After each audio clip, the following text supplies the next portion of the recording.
Hello, YouTube and Facebook. Just wanted to update everybody on what I've been doing over the last few months since I last posted a YouTube video. I've been doing research on morning reports for the 646 Aircraft Control and Warning Squadron from 48 through 66. I have hired a private researcher out in St. Louis to get these morning reports to me for this unit, as well as the 52nd Anti-Aircraft Artillery Brigade at Fort Wadsworth. So far, of these morning reports, I have 48 through 53 right now.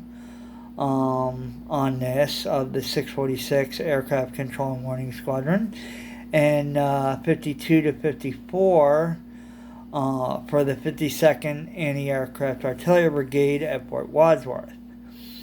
As you know, the archives closed back in mid-March, so my private researcher can't get me my morning reports. But with the stimulus check that the government sent me, I sent a good portion of that to my private researcher to get me several other reports once the National Archives opens. I am going to be trying to get the 245th Coast Artillery Regiment, batteries D and E, which was stationed at the Navesink at Fort Hancock and the Navesink Military Reservation from 1942 to 1945, as well as the 265th Coast Artillery Regiment from 1943, which is stationed up at the Navesink Military Reservation. I'm going to be doing research into the Aircraft Warning Service, which is the units of the 651st Signal Reporting Company for 1942, and the 608th Signal Aircraft Warning Company 1942 to 1944. These two signal companies were Aircraft Warning Service radar companies, and they ran the radar sites between Montauk, World War II radar sites between Montauk to Oakhurst, New Jersey. The SCR 270, 271 radars at Montauk, Hicksville, Manorville, New York, and Twin Lights and Oakhurst, New Jersey. So I'm getting those reports once the archives opens up to see who transferred into those units and how many people there were and all that. So with the morning reports to see how that was arranged, that unit was arranged, and who the people were and all that during that time.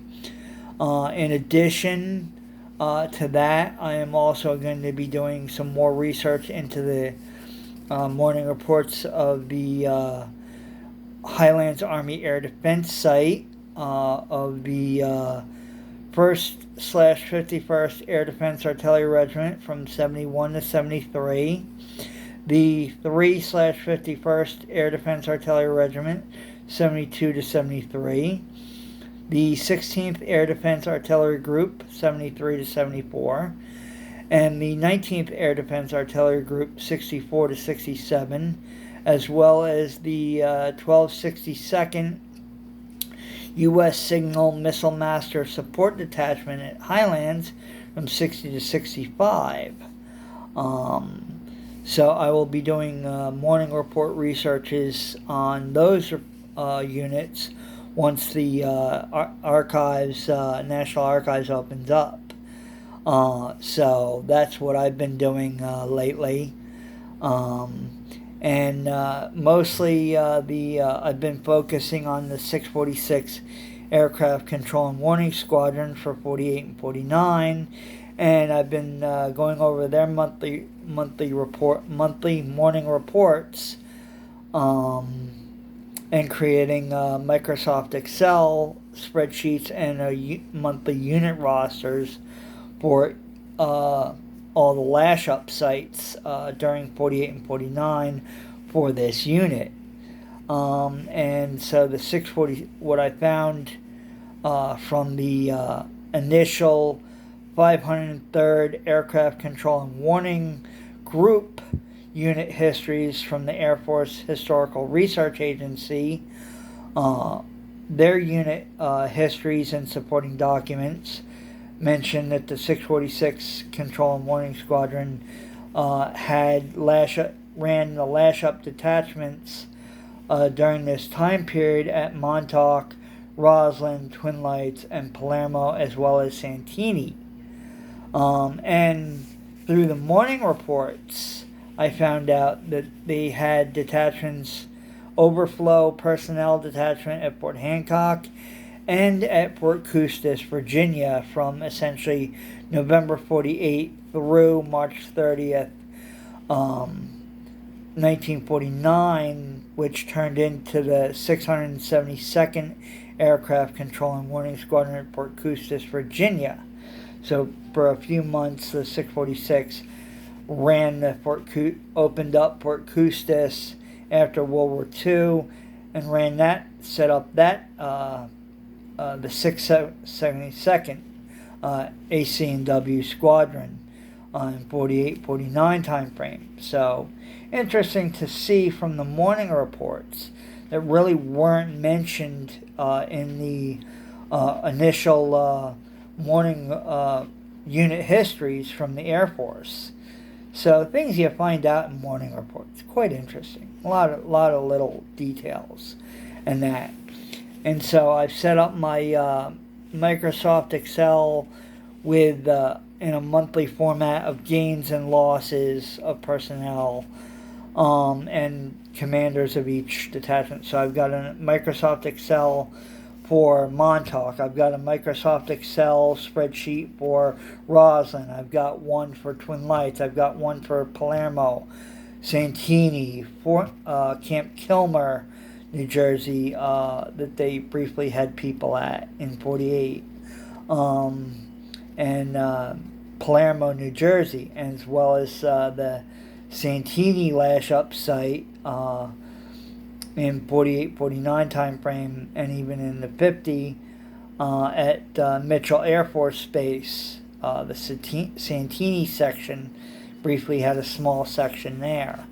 So I've been doing that. So I've got my after I do my monthly gains and losses, I have a monthly roster of personnel in that particular site, say Montauk, arranged by rank and name, alphabetized by name, whether they went on leave, whether they were sick, whether they transferred to another unit or transferred out of the unit, and at the bottom all the transfers in and what date and their job codes, military occupation service codes.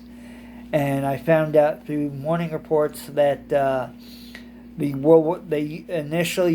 Air Force initially used the Army MOS codes because the Air Force came out of the Army during World War II.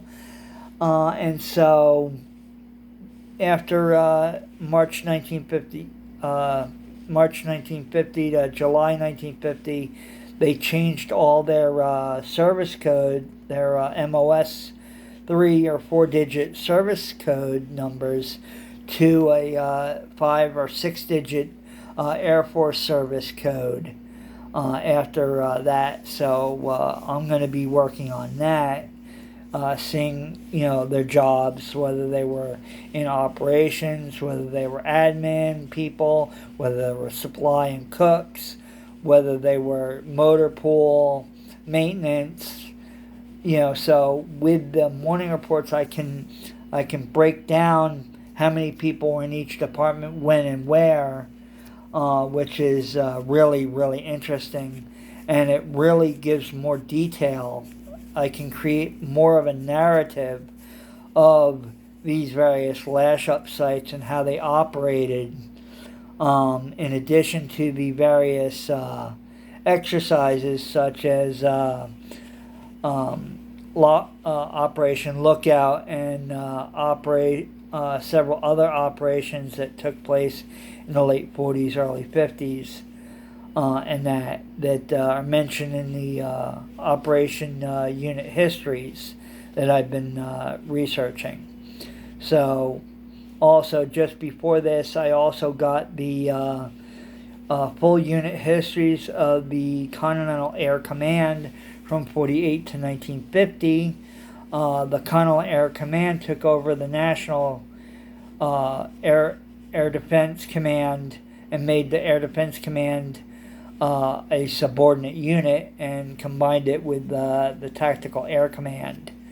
And this really didn't work out logistically and operationally and administratively. And so in January 1st, 1951, the Air Force reinstituted the Air Defense Command as a major command, back in line with the Strategic Air Command and the Tactical Air Command, just below the Air Force.